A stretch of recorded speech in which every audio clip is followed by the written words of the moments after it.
Praise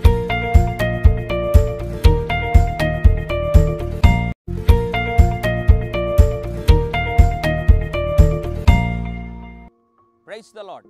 యేసుక్రీస్తు దివ్యనామంలో ఉదయకాల సమయంలో వాక్యం వీక్షించుతున్న మీ అందరికీ నా హృదయపూర్వక వందనాలు తెలియజేస్తున్నాను. ఉదయకాల సమయంలో ఏదో ఒక ఇబ్బందిలో నువ్వు తగులుకొని ఉన్నావు కదూ, లేదా చిక్కుకుపోయి ఉన్నావు కదూ.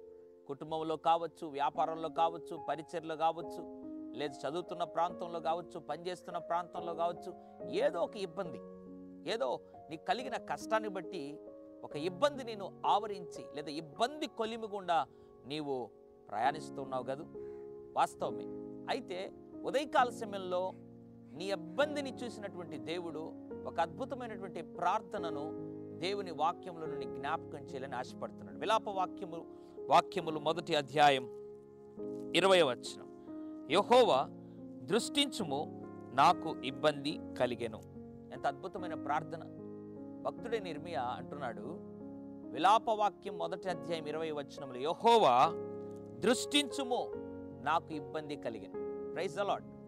నీవు కూడా ఈ దినం మొదలుకొని నీ ప్రార్థన సమయంలో లేదా నువ్వు ప్రార్థన చేస్తున్నప్పుడు యెహోవా దృష్టించుము, నాకు ఇబ్బంది కలిగెను అని నువ్వు ఎప్పుడైతే వాక్య ఆధారంగా నువ్వు ప్రార్థన చేయగలవో లేదా వాక్యానుసారంగా నువ్వు ప్రార్థన చేస్తావో, దేవుడు నిశ్చయముగా నీ ఇబ్బందిని దృష్టించి ఆ ఇబ్బందిని తొలగించి నీకు ఒక దీవెనకరమైన ఆశీర్వాదకరమైన జీవితాన్ని అనుగ్రహించగలడు.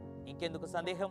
ఇది మొదలుకొని విలాపవాక్యం 1వ అధ్యాయం 20వ వచనం ప్రకారంగా యెహోవా దృష్టించుము, నాకు ఇబ్బంది కలిగెను అని నువ్వు ప్రార్థన చేయగలిగితే ఏ ఇబ్బంది అయినా కూడా నీ మధ్యలో నుండి నా దేవుడు తొలగించి తక్షణమే నీకు గొప్ప ఉపశమనాన్ని, ఆశీర్వాదాన్ని ప్రసాదించగలడు. పరిశుద్ధుడా, ప్రేమగల తండ్రి, నీకు స్తోత్రములు. విలాప వాక్యములు 1వ అధ్యాయం 20వ వచనం ప్రకారంగా మాట్లాడు. యెహోవా దృష్టించుము, నాకు ఇబ్బంది కలిగెను అని భక్తుడు ప్రార్థన చేశాడు. నీ ప్రియబిడ్డలు ఎంతమంది అయితే ప్రభు ఇబ్బంది కొలిమిలో ఉన్నారో వారు కూడా ఇక మీదట వాక్యానుసారంగా యెహోవా దృష్టించుము, నాకు ఇబ్బంది కలిగెను అని ప్రార్థించి ఆ ఇబ్బంది నుండి ప్రభు నీ ద్వారా విడుదల పొందడానికి కృప అనుగ్రహించమని, నేడే వారి జీవితంలో ప్రభు దీవెనలు అనుగ్రహించమని యేసు నామములో ప్రార్థిస్తున్నాను తండ్రి. Amen, amen. God bless you.